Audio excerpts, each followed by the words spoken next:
एक बार की बात है, एक राज्य में एक राजा और रानी राज करते थे। दोनों ही अपनी प्रजा का खूब ध्यान रखते और दोनों ही बहुत अच्छे थे। उनके जिंदगी में बस एक ही कमी थी कि उनकी कोई संतान नहीं थी। एक बार रानी ने मन इच्छा जताई कि उनकी एक बेटी हो जो सबसे सुंदर और प्यारी हो। कुछ सालों बाद रानी की यह इच्छा पूरी हुई और उन्होंने एक सुंदर सी बेटी को जन्म दिया, जिसका नाम उन्होंने स्नो व्हाइट रखा। पूरे राज्य में खुशियां ही खुशियां थी, लेकिन यह खुशी ज्यादा दिनों तक नहीं रह सकी। कुछ दिनों बाद जब राजा और रानी जंगल में घूमने गए, तो एक जादूगरनी ने मौका पाकर रानी को चिड़िया बना दिया और अपने पास पिंजरे में कैद कर लिया। रानी के अचानक गायब होने से राजा को लगा कि रानी की मौत हो गई। राजा बहुत दुखी हुए और उन्होंने स्नो व्हाइट की देखभाल और मां के प्यार के लिए दोबारा शादी की। लेकिन जिससे उन्होंने शादी की वो वही जादूगरनी थी जिसने रानी को चिड़िया बनाकर कैद कर लिया था। उस जादूगरनी ने रूप बदलकर राजा के साथ शादी की थी। उसकी चिड़िया को देख स्नो व्हाइट बहुत खुश हुई और उसने वो चिड़िया उससे मांग ली। इस बात से अनजान कि वो चिड़िया उसकी मां है, स्नो व्हाइट उसे बहुत प्यार से अपने पास रखती। उस जादूगरनी को स्नो व्हाइट के रूप से बहुत जलन थी। वो चाहती थी कि पूरी दुनिया में सबसे खूबसूरत वही हो। उस जादूगरनी के पास एक जादुई आईना था, जिससे वो हर रोज पूछती कि सबसे सुंदर कौन। हर बार आईने का जवाब आता, रानी आप तो सुंदर हैं ही, लेकिन स्नो व्हाइट आपसे भी ज्यादा सुंदर है। यह सुनकर उसे बहुत गुस्सा आता। एक दिन उसने फैसला कर लिया कि वो स्नो व्हाइट को मार डालेगी। इसके लिए उसने एक मंत्री को बुलाया और उससे कहा, जाओ जाकर स्नो व्हाइट को मार डालो। मंत्री डर गया और स्नो व्हाइट को जंगल में ले गया, लेकिन उसे मार न सका। उसने स्नो व्हाइट को सारी बात बताई और उसे भाग जाने को कहा। स्नो व्हाइट दुखी हो गई और वहां से भाग गई।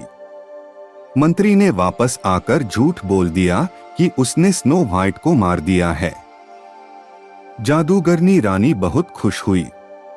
उधर स्नो व्हाइट जंगल में भटक ही रही थी कि उसकी नजर एक छोटी सी झोपड़ी पर गई। वो उस झोपड़ी में चली गई। वहां उसने देखा कि बहुत छोटी छोटी 7 प्लेट लगी हैं और उसमें कई तरह के भोजन हैं। स्नो व्हाइट को भूख भी लगी थी, तो उसने हर प्लेट में से थोड़ा थोड़ा भोजन कर लिया। फिर उसकी नजर वहां लगे 7 बेड पर पड़ी। स्नो व्हाइट को नींद भी बहुत आ रही थी, तो वो आराम करने का सोचकर एक बेड पर लेट गई। लेटे लेटे उसे नींद आ गई और वो सो गई। तभी थोड़ी देर बाद वहां 7 बौने आए। उन्हें अंदाजा लग गया था कि वहां कोई आया है। जैसे ही उनकी नजर स्नो व्हाइट पर पड़ी, उसकी खूबसूरती देख बौने उसे देखते ही रह गए। तभी स्नो व्हाइट की नींद खुली और उसने डरते हुए बौनों को सारी बात बताई। बौने उसकी बात सुनकर चौंक गए और उन्होंने कहा, स्नो व्हाइट अगर तुम हमारे लिए हमेशा अच्छा खाना बनाओगी और हमारे घर का ख्याल रखोगी तो तुम हमारे साथ रह सकती हो। स्नो व्हाइट ने उनकी बात मान ली और सब खुशी खुशी रहने लगे। एक दिन उस जादूगरनी रानी ने फिर से अपने जादुई आईने से पूछा कि सबसे सुंदर कौन। इस बार वो बहुत खुश थी कि स्नो व्हाइट के मरने के बाद आईना उसी का नाम लेगा। लेकिन अफसोस ऐसा कुछ नहीं हुआ। आईने ने फिर कहा, रानी आप हो सबसे सुंदर, लेकिन आपसे भी सुंदर है स्नो व्हाइट। रानी यह सुनकर हैरान रह गई और सारी बात समझ गई कि मंत्री ने उसे धोखा दिया है। फिर आईने ने उसे बताया कि स्नो व्हाइट बौनों की झोपड़ी में रहती है। यह सुनने के बाद जादूगरनी रानी ने तरकीब निकाली।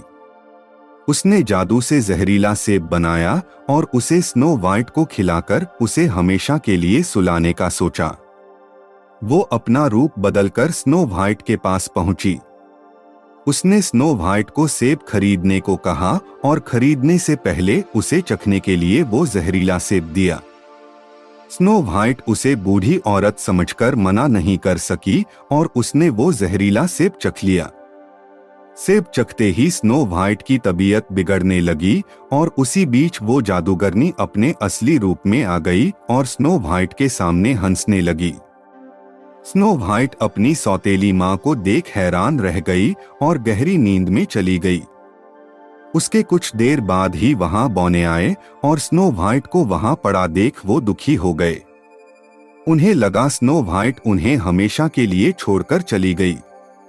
उन्होंने उसे दफनाने का सोचा, लेकिन उनका मन न माना और उन्होंने उसे एक शीशे के ताबूत में रख दिया। तभी वहां राजा के दोस्त का बेटा, जो कि एक राजकुमार था, वो आया। स्नो व्हाइट को देख वो चौंक गया और बहुत दुखी हुआ। उसने बौनों से स्नो व्हाइट के बारे में पूछा और दुखी होकर स्नो व्हाइट को ताबूत समेत अपने साथ ले जाने के बारे पूछा। सारे बौने दुखी हो गए। उन्होंने ताबूत का शीशा खोला और राजकुमार ने स्नो व्हाइट पर प्यार जताते हुए उसके हाथ को चूमा। इतने में स्नो व्हाइट को होश आ गया।